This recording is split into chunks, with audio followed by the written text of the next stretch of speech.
This is Mariah Cruz. Welcome to the Spiritual Deep Dives podcast. How did Jesus' Beatitudes reveal a hidden system of cosmic initiation, karmic law, and Christ consciousness that most Christians never learned?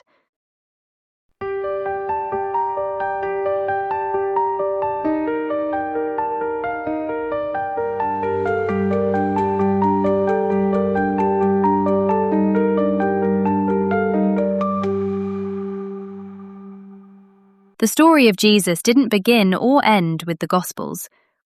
In this podcast series, we venture beyond the familiar pages of Scripture and into the missing years, post-resurrection appearances, and the deeper spiritual truths hidden within his teachings.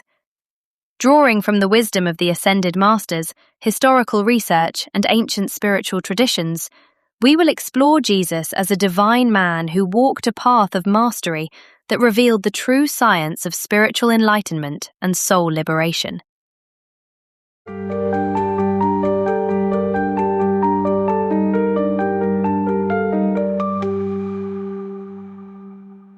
This series was researched and is presented by Joseph and Stephen Macchio, respected lecturers on ancient and modern spiritual teachings and authors of the Orthodox Christian Conspiracy. Be sure and check the show notes for links to the resources mentioned in this episode. So let's see what the Macchios have for us today. Welcome to Uncovering the Spiritual and Historical Life of Jesus. This is episode 26. I'm Stephen Macchio. Joseph Macchio. And we have been talking about the Beatitudes. Yes. I had to remember that. Remember that.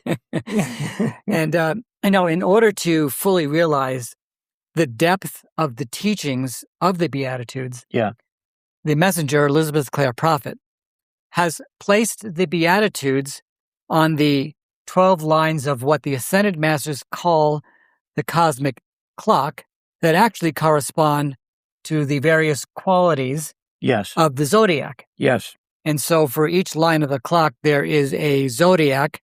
For example, God power would be Capricorn. Yeah. And God love would be Aquarius and so forth. Yes. And, it's not just a set of stars. I just wanted to reiterate that, so some people think, well, you got a set of stars out there and form what is a that? certain configuration. And right now we happen to call it, looks like Capricorn. It looks like two people. Yeah. Well, it doesn't matter the name per se, because in ages past, we know that they were named something different. Yes. The point is that every sun is a god in the sense of our own sun in this system of worlds is occupied on the spiritual dimension by Helios and Vesta. Yes. Twin flames that focus a god power. And so is the same for every star that you see. So these configurations, once a year, the configuration of the gods that make up the zodiacal sign of Capricorn send out a very specific frequency that goes out to the galaxy, to the planet. It affects many, many things. Yes. It's written about in one of the books there as to what specific frequency they send out once per year. And each zodiac sends out something different. So I just wanted to give a little bit more that they're not just a group of stars that people look at and say, oh, how nice. That guy looks like a bear. This looks like a dipper. It's way more than that. It was known by the ancient world all the way back that the stars and planets and the various configurations that we know as Capricorn and Aquarius. Now, that's why you'll hear us say the hierarchy of Capricorn. Yes. The hierarchy of Capricorn means there are thousands and maybe more millions of cosmic beings focusing through the configuration. Yes. Like Stephen was saying, that we call Capricorn. And it so happens that that is the thrust of power or will. So the messenger has placed the Beatitudes on the 12 lines, and we showed the book last time. Yes. On anyone who wants to go in depth on the cosmic clock. So we are not going to go through all of the Beatitudes, but some of those Beatitudes, because it would be like 3 days if we actually took the time to Right. go into detail with the qualities. So, for instance, we have blessed are the meek, Right. okay, and for they shall be called the children of God. Now, Elizabeth Clare Prophet places that on, quote, the 3 o'clock line, which is Aries, and that is the quality of control, equilibrium, God control, and it corresponds to the heart chakra. So you get a whole teaching, right? You get a whole teaching when you look at the statements in the Bible, in the New Testament, on these lines, because they carry with it the entire momentum of the quality, the hierarchy, the chakra, the initiation. Right. So it's really There's a lot more to it. There's a lot more to it. So, and what we're saying here is all comes from the messenger's teachings. We are not putting anything in that is not something which he said. And if we do qualify it in some way, if we throw in another phrase that maybe is Eastern as opposed to the Western, then that's something that we're throwing in as a correspondence. So on that line, or this blessed are the meek, we ask, who am I? And Elizabeth Clare Prophet explains that, quote, the meek are those who have attained such an awareness of God and of the divine ego that they have no longer any need to defend the human ego. Now, that's very, very different interpretation right away from what you would get from a normal Christian understanding of the meek. Right. Who's the meek? And I think that has to do with some of the reasons as to why Jesus is always shown as being very meek in movies and things about him, because he's supposed to be, he doesn't do anything really that radical. He's very kind of calm and meek, and there is a statement by Jesus where he says, I am meek and lowly of heart. Of course, yes. And that's where they get that. But when you understand what meekness actually is, it's a completely different understanding. Right. And so, of course, the divine ego is capitalized, but the initiation of Aries is to actually decide who we shall be. Shall we be the lesser self, or shall we be the greater self? So, being meek before the God self, the I am presence, the real self, because the meekness creates an empty chalice. So the divine self can take over. It's almost similar to the term humility. Yes, sometimes you can. It's a very similar understanding. It's like blessed are the humble. You could almost say that. Now that's my own personal understanding of. You could play with that word there a little bit. Yes, you can. And of course, one has to realize that if you're meek and you have a chalice, and the divine self now is taking over, what kind of a person are you? Right. But with that, you're still humble.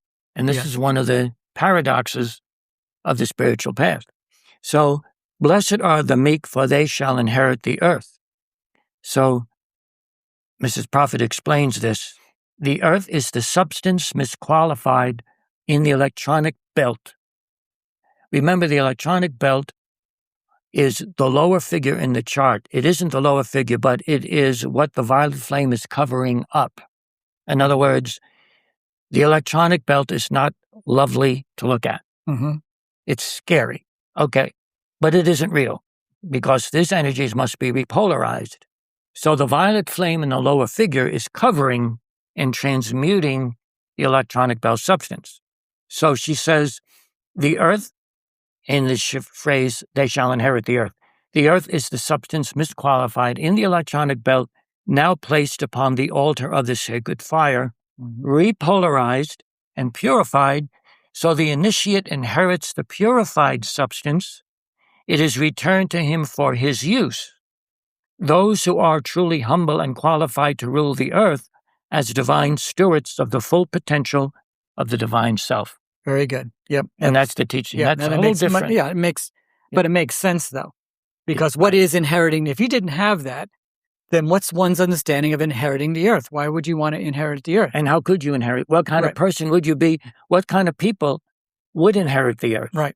And after we talked about the temptation, that's exactly what the accuser, the devil, if you want to call it that, tempted Jesus with. I can give you all these things. Well, he said no to that. He didn't want to inherit the earth. He didn't want to inherit the kingdom. No. So not it's that like way. Right. When you really analyze what Jesus said here, but what he says down the road, and they sometimes seemingly contradict, but it's not a contradiction because I remember Elizabeth Clare Prophet talking about when you read the New Testament, you should question almost every line, like question in the sense of, why is that said now? Right. Why didn't he say this and why did he say that? Yeah. Oh, back here he says this, but over here he says that. Why? And you constantly ask, and your Christ self I didn't know that. will give you the answer, or Jesus through your Christ self will give you the answer. Yes. And that's what we mean by questioning. It's not a human questioning of disbelief. No. It's a probing of the inner mysteries. And that's what we're doing here, or what Elizabeth Clare Prophet has done, and we're getting that information. And that's what we're trying to bring out. These are the inner mysteries. Yes. Now, this analysis, as Stephen just mentioned, actually is showing how the teaching in each statement is a mystery teaching, what you just said, on more than one level. So every parable, every teaching of Jesus, even if it's one line, can be subjected to an esoteric interpretation. Yes. And we know that there are 7 keys or 7 turnings of the key of knowledge to each statement. Yes. Yeah. So, blessed are the merciful, for they shall obtain mercy, is obviously a teaching of karma. It's cause and effect.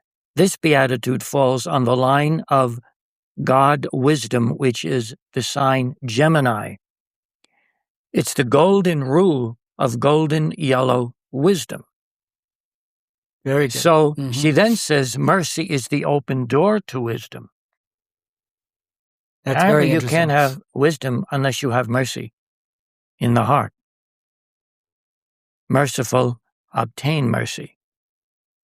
So again, we're not examining every statement, but we will go on to other statements in the Sermon on the Mount. This is where we are now. We are in the Sermon on the Mount, or the Sermons on the Mount. So Jesus goes on to say, ye are the light of the world. And that statement is placed on the line of what we call God reality, the heart chakra, the sign of Libra. So the light of the disciple is the ultimate reality in the world, right? It says, ye are the light of the world. So the light of the disciple could be, should be, and is the ultimate reality in the world. So, if you want to look at it in an Eastern sense, it's the light of the reality of nirvana made manifest in the physical plane. Very interesting. But what is the physical plane? Right.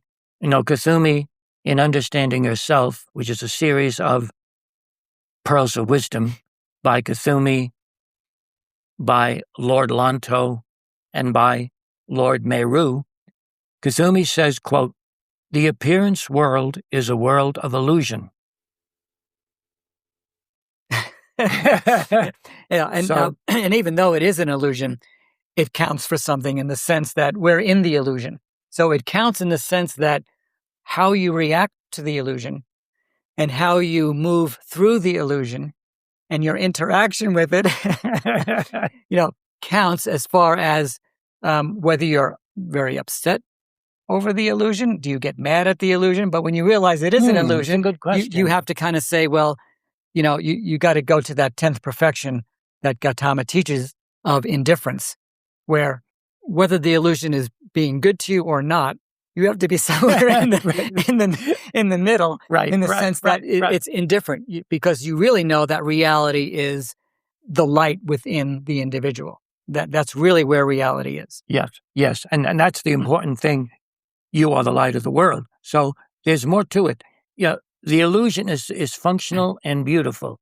So on the line of God reality, we ask what is real, again, because this particular line polarizes with Aries. So the word illusion has also been termed Maya, M-A-Y-A. So Maya in Sanskrit means the measurer, quote, according to Yogananda. In his book, The Yoga of Jesus, on page 24, there's a note there. It is the magical power of creation or creative evolution, by which limitations and divisions are apparently present in the immeasurable and inseparable. That's brilliant. That's Okay, a brilliant I'm gonna statement. read that He's again. saying that. Read that again. The measurer, Maya. It is the magical power of creation by which limitations and divisions are apparently present in the immeasurable and inseparable. He capitalizes the I in immeasurable and the I in inseparable. Now that has to be meditated on, wouldn't you say? Oh, yeah, I would say. This is something. So is the physical world real? Well, I mean, we can only say that the physical world, would have a relative or conventional reality, not an ultimate reality.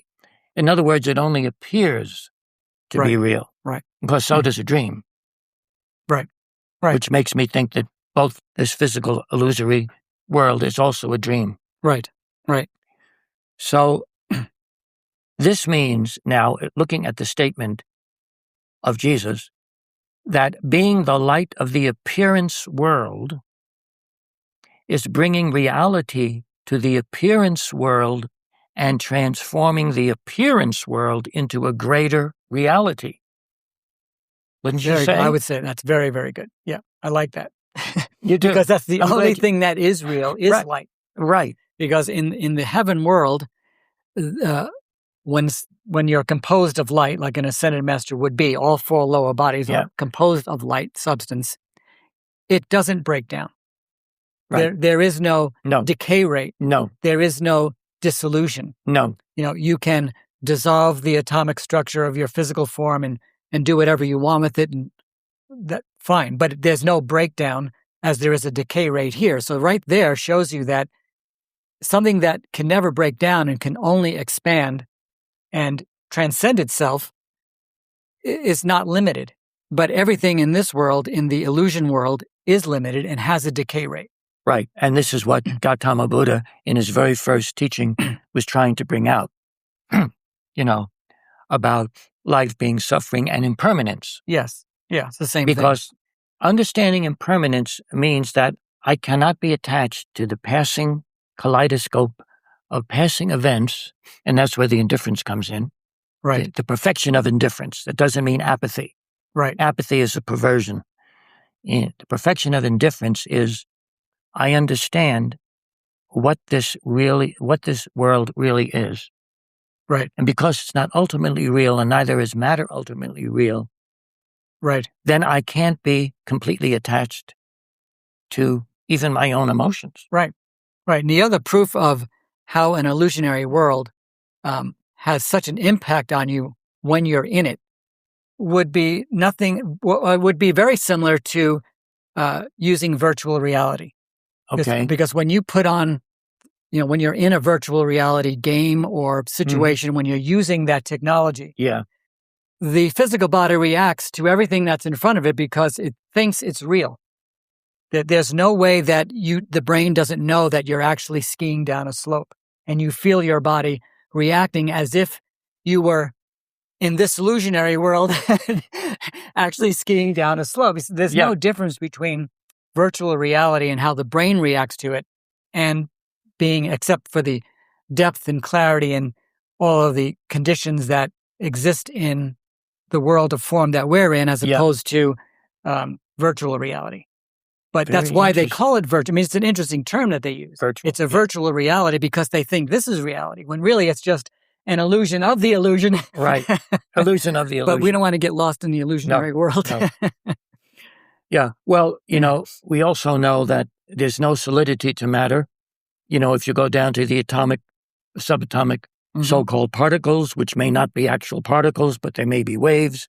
There's a very interesting excerpt that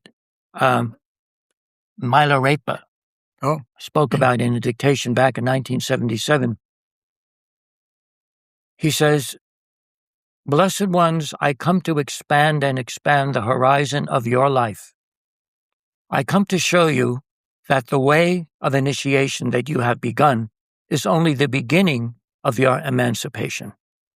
And if you can but press a little harder away from attachments of the self, the earth, which are only a mirage in Maya, you will find correspondingly an instantaneous mastery of energy." Read that again.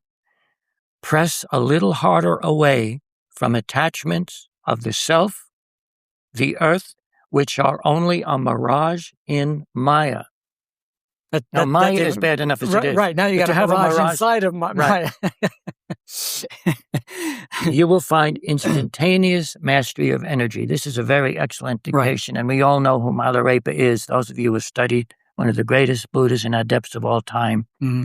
And part of that dictation teaches us that we have to start moving back from thinking that matter is concrete.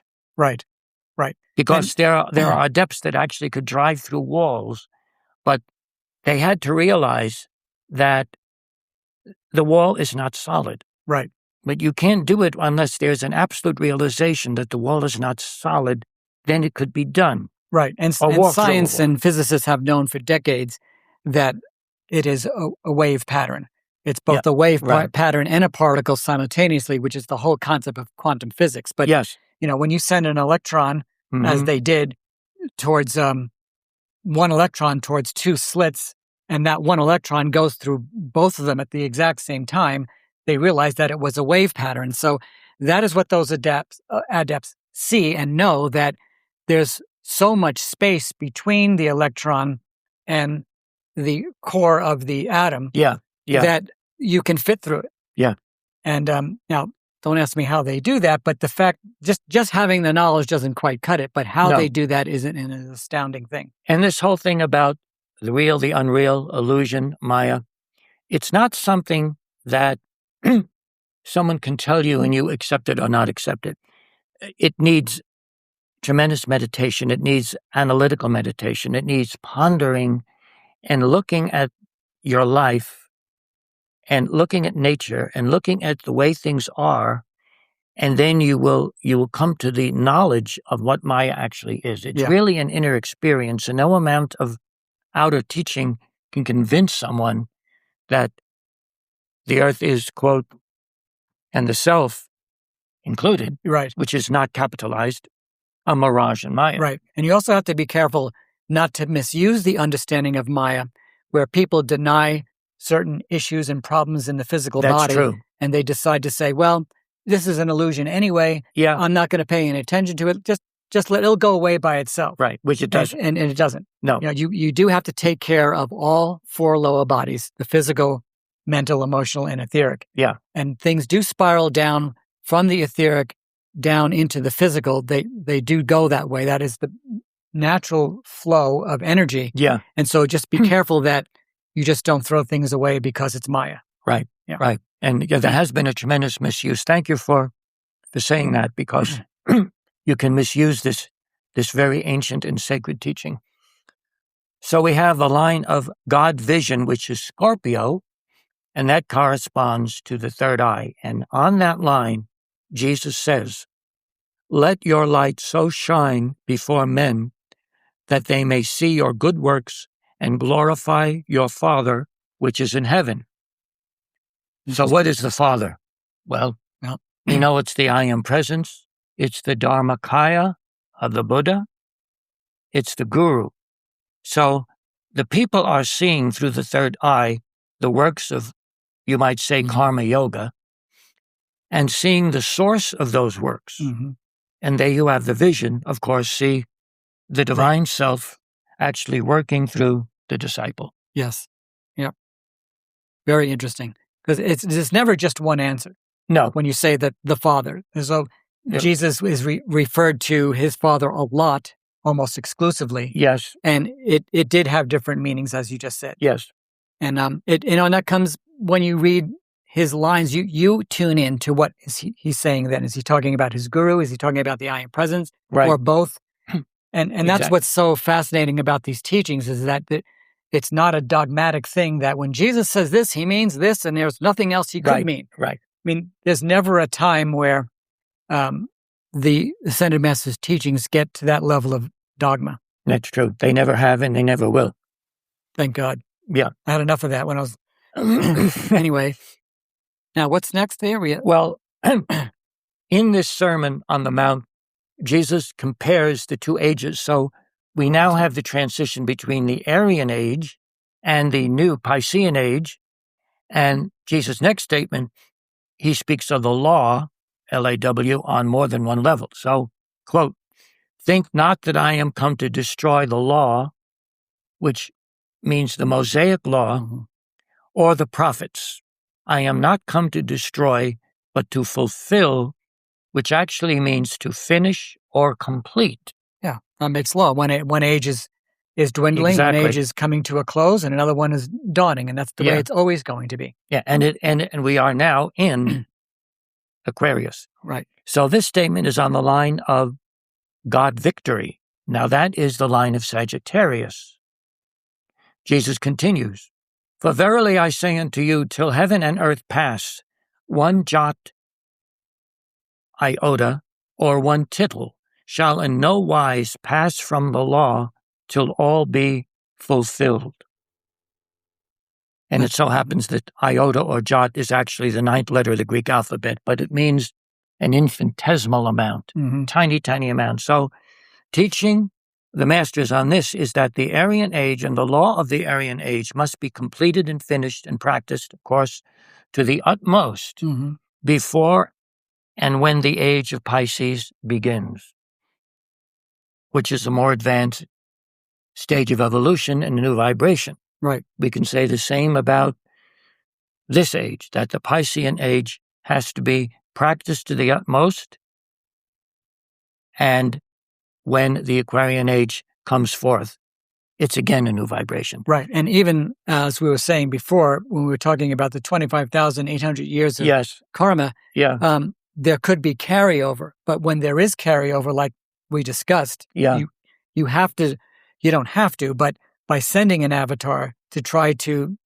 mitigate and mete out that is very important. So that's why I think he's saying you really want to finish and clean up the karma of the past age so you do not have carryover. You don't want to have that. Very good point. But it just so happened that we did have carryover from into that age, and which is the coming of Jesus. Yeah. So it's amazing what happens. There's always an answer and a solution to if something goes wrong. Right. The Brotherhood has been working on these things for millions of years. So they always have illusions about the ages and so forth. Now, the Aryan age, which was ending at that time, included, of course, the great Dharma of the Buddha. It wasn't just the Mosaic law. Right. It was inclusive the original Pali scriptures. And there was the new Buddha Dharma, which extended into Pisces, was, of course, the Mahayana vehicle, which is the great vehicle of compassion and wisdom. And that's where you get the Bodhisattva who exists and takes embodiment solely for the enlightenment of all sentient beings. So that's inclusive within the Aryan age. So Elizabeth Clare Prophet states that in the consciousness of the Christ, the higher mind is the fulfillment of the law of the Aryan age. In the consciousness of the Christ, our Christ self, the higher mind, is the fulfillment of the law of the Aryan age. That's amazing, because that's where the wisdom resides of the Christ mind. Yes. So not one iota of man's human creation, as the misuse of the law, shall escape the judgment of the law or Lord, the Guru, who is the personification of the law or Dharma. That is Mrs. Prophet's interpretation of that.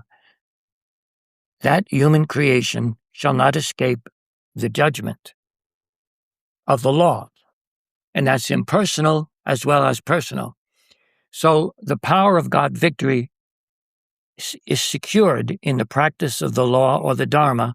This enables the disciple to overcome his or her momentums of resentment and revenge, because that is the misqualified substance of Sagittarius. Now, revenge, as we know, is a big part of the Old Testament, the law of the Old Testament, and even in India. Yes. Yep. We see this. So Jesus states the old law. You have heard that it was said, an eye for an eye and a tooth for a tooth. So again, we know about the strictness of Mosaic law, instantaneous return of karma. We see this during the 40 years of the Israelites wandering in the desert. So the new law, or the new Dharma of Pisces, was the love of enemies. So bless those that curse you, pray for those that despitefully use you. And these are similar, again, to the precepts of Buddha. Yes. But you don't go out and seek personal revenge against enemies or seek revenge against the fallen angels in embodiment as a personal vendetta. So when the fallen angels attacked the avatar or the avatar's disciples, that in itself is the judgment. Yes. And they can't help themselves but to attack, because they're trying to stop the teaching and the wisdom teaching coming forth. Yeah.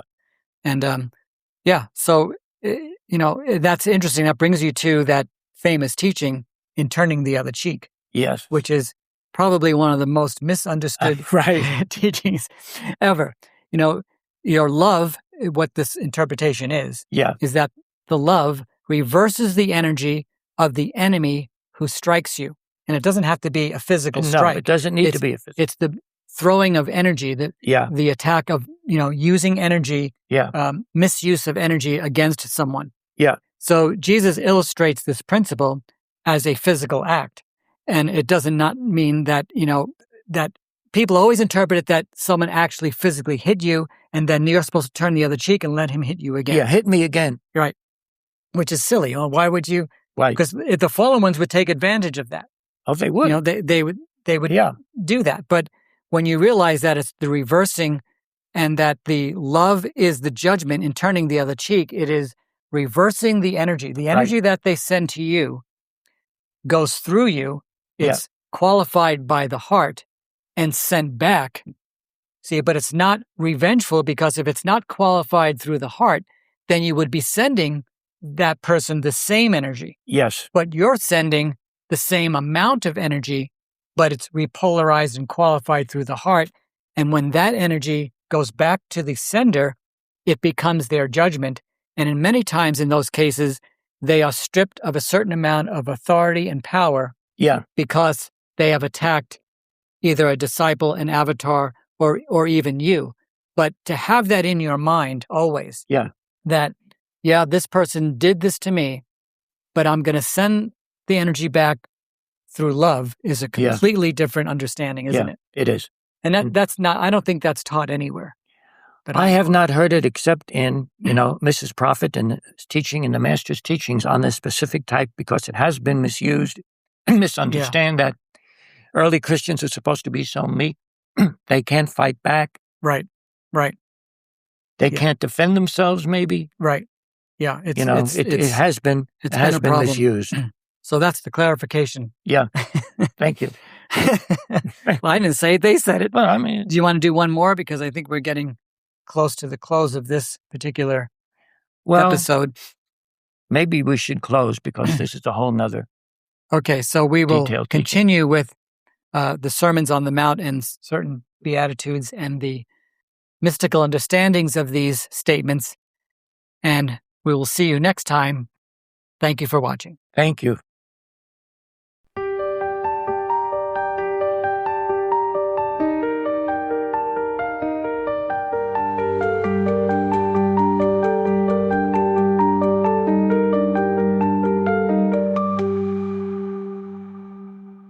In our next episode, the Macchios answer the question, was Jesus secretly teaching karma, initiation, and ancient mystery traditions as a path of inner transformation rather than a purely moral doctrine?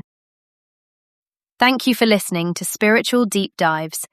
If you like this content, please like and subscribe to our podcast. We'll catch you in the next episode.